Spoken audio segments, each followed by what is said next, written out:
napapanahong issue sa larangan ng politika, showbiz, tatalakayin, himayin, re-reaksyonan ng Jay Guevara TV. Jay Guevara TV nga po pala, isang reactor ng mga viral issue na nagaganap dito sa Pilipinas. Po! Ito ay, ano ba to? Totoo ba to? Wait lang nga, download muna natin. Totoo kaya to?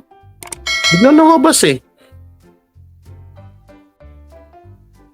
Watching from Muntinlupa, naghihintay ng bilibid ng mga korap. Buisit.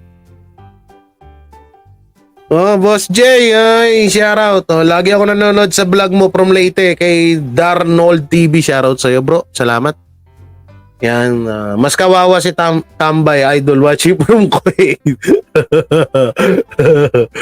Jay, yung bag akla, katulad ni Nino, Malabumbay, ba ang kutis medyo mataba. Medyo mataba na garapal ang parang espalto yung kutis. Ito, panoorin natin.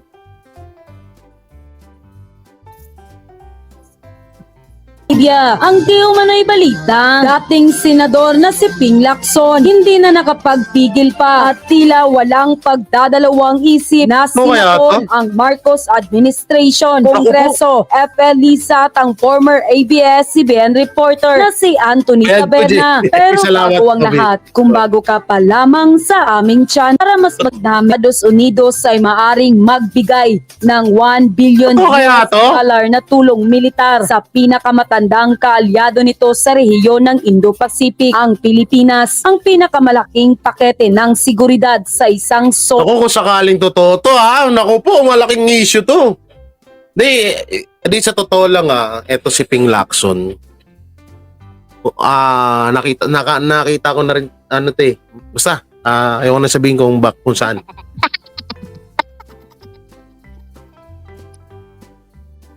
Hindi nakaka-damage kay BP. Tuloy muna natin. Ulong taon ng pananalapi mula noong lumagda ito sa Pilipinas ng Mutual Defense Treaty noong 1951. Inaprubahan ng Kongreso ng US ang House Resolution 8036 upang gawing available hanggang Setyembre 2025 ang bilyong-bilyong dolyar sa pangdagdag na budget upang matulungan ang Ukraine, Israel at Taiwan. Ang Estados Unidos ay nagkaroon din ng panukala sa Senado ng US na magbigay ng 2.5 bilyong tulong militar sa loob ng 5 taon hanggang 2029 sa ilalim ng Philippine Enhanced Resilience Act o PERA ng 2024. Ang hakbang na ito ay aalok sa butuhan ng US Senate sa susunod na linggo ay naglalaan ng 60.8 US billion sa emergency aid para sa Ukraine. Samantalang 2.6 billion ang mapupunta sa Israel at tatanggap naman ng Taiwan ng 8.1 billion US dollar. At kung maaaprubahan nito, tiwala ang Embahada ng Pilipinas sa Washington na ito ay papasa dahil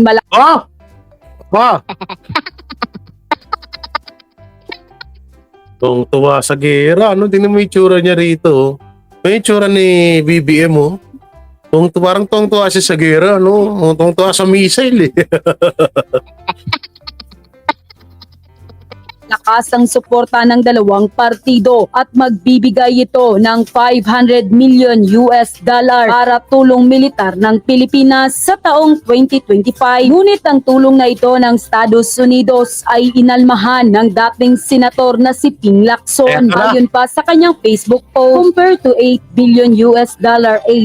Mukhang totoo nga, Ping Lacson to use Taiwan the 500 claim that not to Taiwan, the 500 million alms to the Philippines is not even good enough to console an ally willing to share Taiwan's risk in allowing additional EDCA site in northern Luzon to help facilitate movement of US war material and logistic in case of China invasion. Sa madaling salita, kuripot di umano ang Estados Unidos dahil kung ikukumpara sa 8 billion US dollar na tulong ng US sa Taiwan, ang 500 million US dollar na limos ng Pilipinas ay hindi pa rin sapat upang aliwin. Tama naman si Ping Lacson dito Papakaliit nun kung sakali.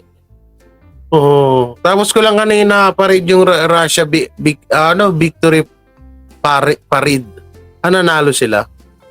Isabay na rin natin kay BBM sa missile. O, isabay nyo na yan.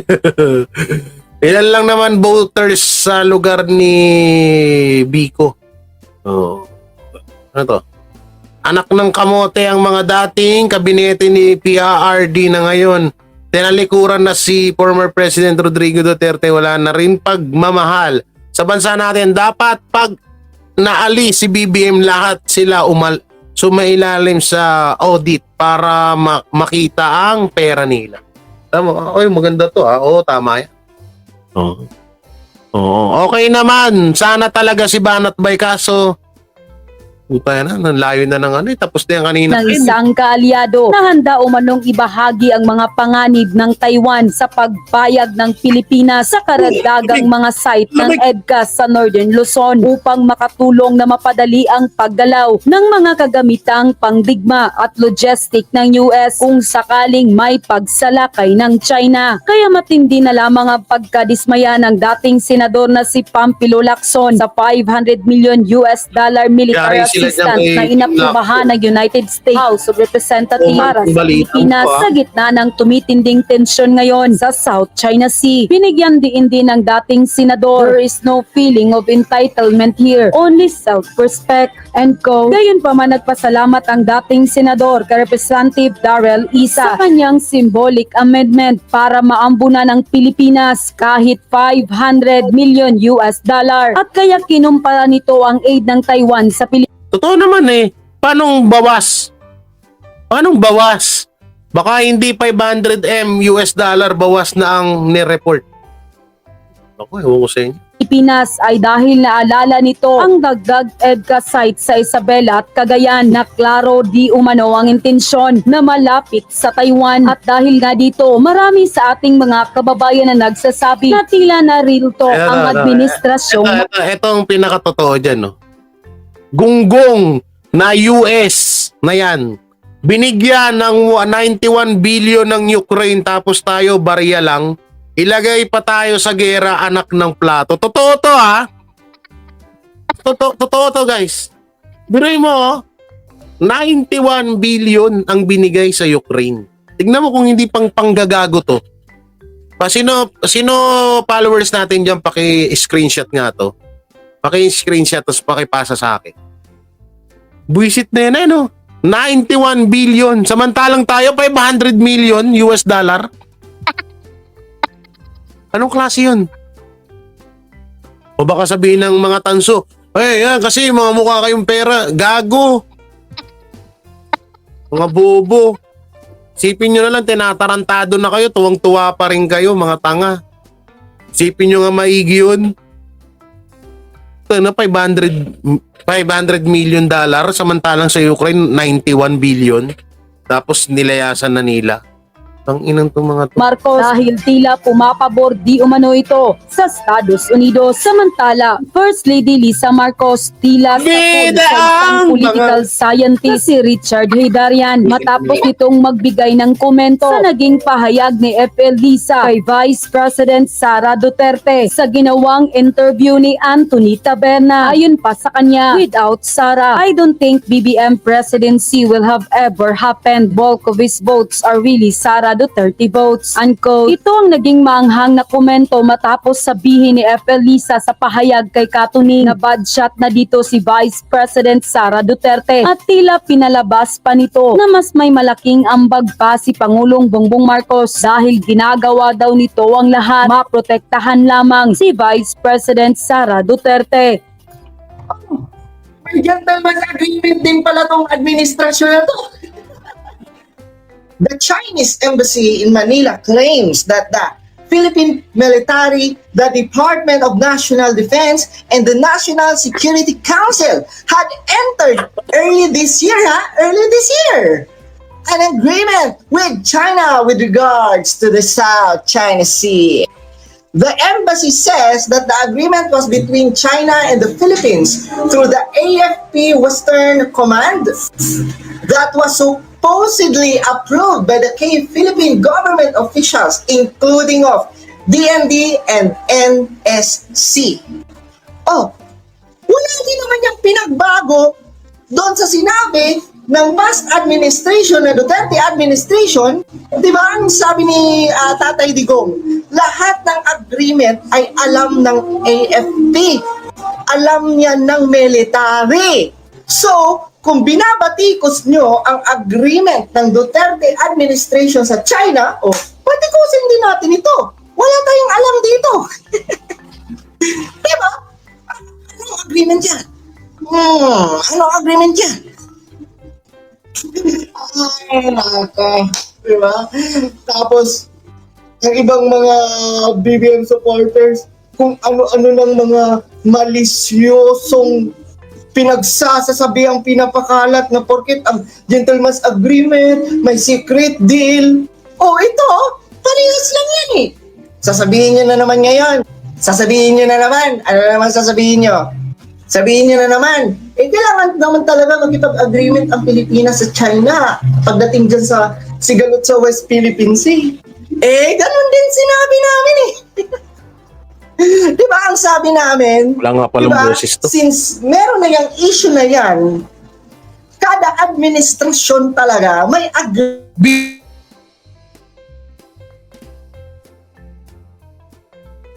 ngayon kung same reaction ba ang makukuha natin sa mga BBM bloggers, diba? Sa mga BBM supporters sa issue ngayon pagdating dito. Pagdating dyan sa agreement.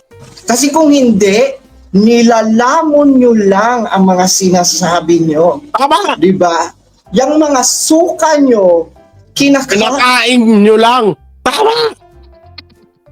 Totoo naman, kinakain nyo lang naman nilang yung kanilang suka. Kain na kain nila ngayon eh. pabalik. Ayan. Heto na naman si Tambaloslos. Hahalungkatin na naman nila, no? Yang issue ng West Philippine Sea. Kasi alam nyo bakit? Para pagtakpan ang nangyayari ngayong malaking skandalo. Porsigido ang Kamara na imbestigahan ang umano'y gentleman's agreement ni dating Pangulong Rodrigo Duterte sa China ukol sa West Philippine Sea. Sinigundahan ni House Speaker Martin Romualdez ang pagkabahala. Wow! Ang dami mong Hindi nyo mapapansin to eh. Kapag sa kampo ni Marcos, konting-konti lang ang nagawa. Report agad dyan. Pero pag sa Duterte, nga. bahala! Ang daming problema nitong speaker na to. Ang dami niyang worries.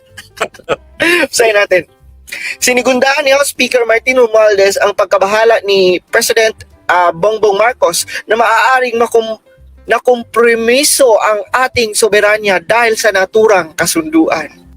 Iimbitahan nila ang mga dating opisyal sa ilalim ng dating administrasyon ni Duterte. Si Duterte mismo ang imbitahin nyo. Ewan ko na lang kung hindi kayo mag-isa. Ang sabi dito? Napakabait ni Marcos kaya nauuto siya ng mga dilawan.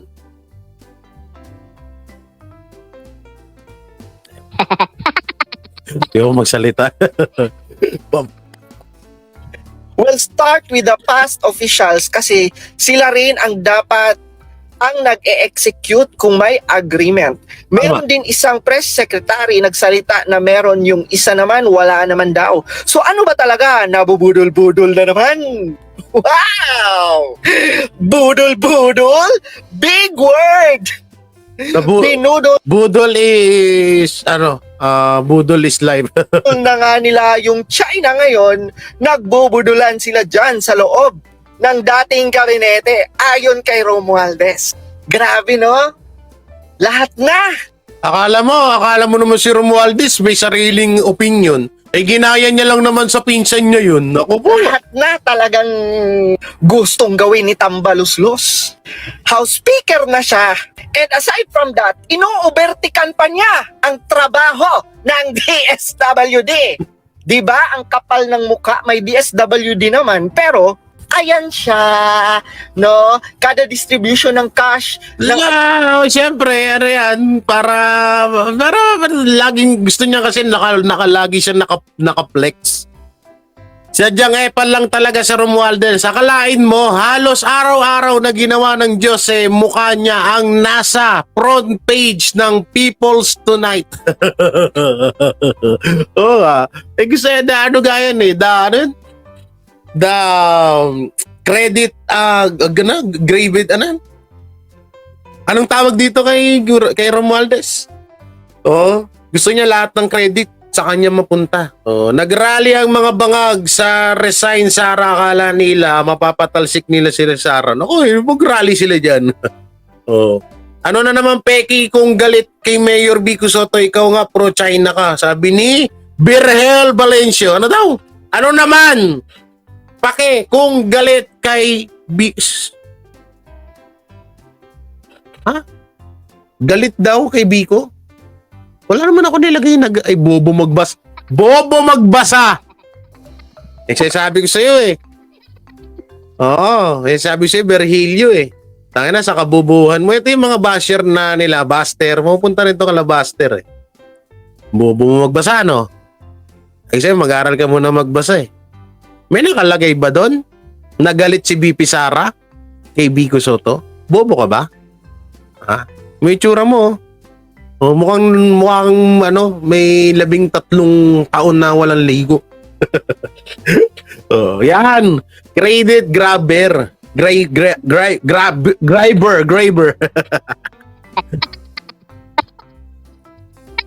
RBI, Virgilio, maligo ka muna ha, para malinawan yung mata mo. Tulonggis kang hayop ka. Ayuda, andon mukha niya. Nag-house speaker ka pa, mag-DSWD ka na lang. Oo nga.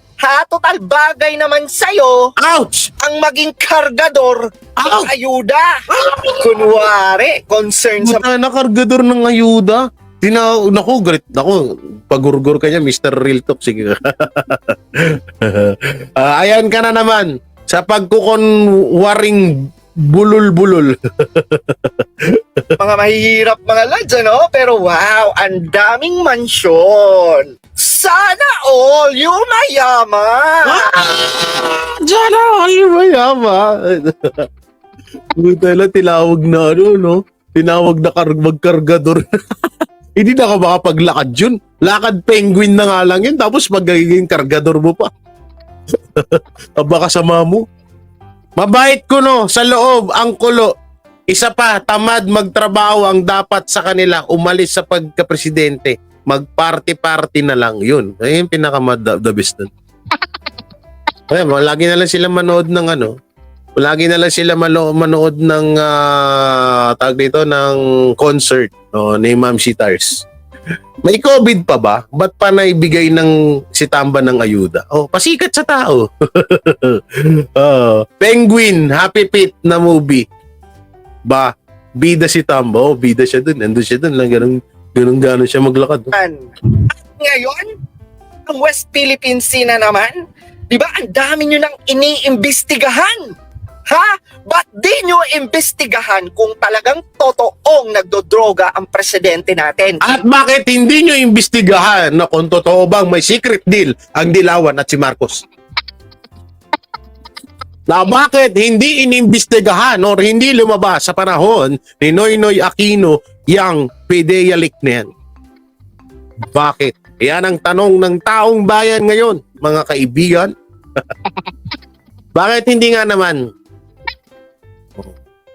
Bukod dun sa drug test, bukod dun sa pulburon, isa pang request namin, napag-usapan nyo, imbestigahan nyo na bakit hindi lumabas nung panahon ni Noynoy Aquino yung PDEA leak na yan, kasi nung panahon na yan ay siya ang presidente. Yan ang sagutin nyo, mga tanso. Baluslos, yun! Yun ang imbestigahan mo. Yang West Philippine Sea, matagal na yung issue.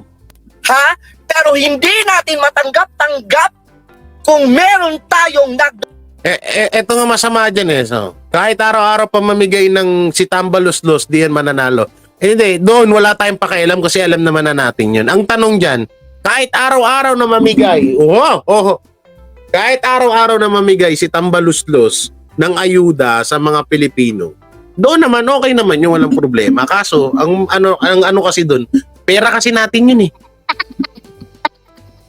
Ha? Pera kasi natin yun. Hindi niya naman pera yun. Pera ng bayan yun. Buti sana kung pera niya yun. Mas magiging proud pa sana tayo. Na hindi niya naman pera yun eh. Tapos araw-araw pa. Political reviews ba talaga ang Marcos at Aquino? Parang nagdadrama lang sila sa away nila. Oo naman, totoo. Halatang halatado naman. Kamping-kamping nga si Ma'am Shitals kay Lenny. Sino ang may gusto ng bangag na pinuno? Ikaw. Joke lang, Ma'am Sia. Okay, bungangero Lola. Oo, lahat naman tayo may kabatihan. Pinagtakpan ng China issue yung pulburon ni Bangag. Yan naman lagi nilang ginagawa eh. Paglalabas kita mo, yung about sa DepEd na, papuputukin na naman nila yan kay BP Sara, yung about sa DepEd. Paputukin nila yan. Droga na presidente. Yan ang imbestigahan nyo. Ang dami yung mga iniimbestigahan mga walang kakwenta-kwenta. Pero ganun pa rin. Every week halos tumataas ang presyo ng mga bilihin. Dumadami ang mga naghihirap natin ng mga kababayan ni pambili ng mga basic na mga pagkain at kailangan ng mga kababayan natin. Nahihirapan na dahil ang bilis ng pagtaas ng bilihin at heto kayo ngayon, itong gobyerno na to, busy sa pamumulitika. Yan! Busy, di ba, sa pang-pin down sa mga Duterte. Yan! Hoy, Tambi, 0.4% ka na nga lang sa survey. Hindi ka... Si Raulo ka, real talk. 0.0. Tapos si BP Sara, 42%. Hindi mo nyo. Hindi mo lang kayo naawa kay Tamba kahit man lang sana ginawa nyong 1%. Oy. Tapos sasabihin nyo, malakas si Marcos, 31 million lang ang bumoto. Nga, ang supporters, 31 million. Ni ultimong pinsan niya eh. Yung 1% hindi pa nabuo.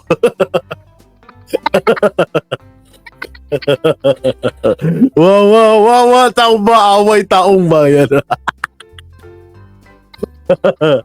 Sige, para baka naman pwede mag-collab kayong dalawa ni Mr. Real Talker. Soon. Sige, kausapin ko siya. Wawa naman. Wawa tama. Di man lang pinabot 1%.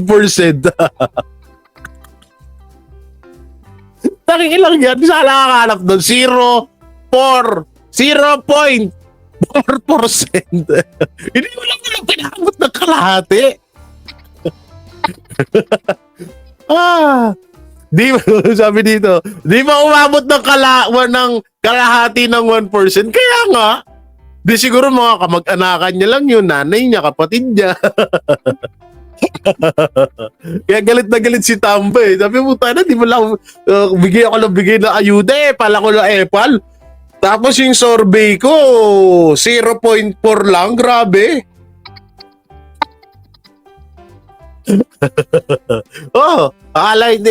Doon lang napatunayan natin na hindi talaga nadadala ng ayuda ang ibang mga Pilipino. Iniikot nga nila yung buong Pilipinas hanggang ngayon wala namang napapala sila. So okay pa nga si Tulpo eh. Mas mataas pa si Tulpo kaysa kay Tamba eh. Walang binibigay na ayuda yun ha. Gusto ng tao, wag ka nang dyan, ha? Wag ka nang magpa-circus-circus. Huwag ka nang magpabida-bida. Kasi kahit imbestigahan mo lahat, ha? Ayaw pa rin namin sa'yo. Mas mabuti pang mag-focus ka na lang as House Speaker. Hindi yung kung ano-ano mga pinaggagawa mo. Ayun na nga masama eh. Pati nga yung sa...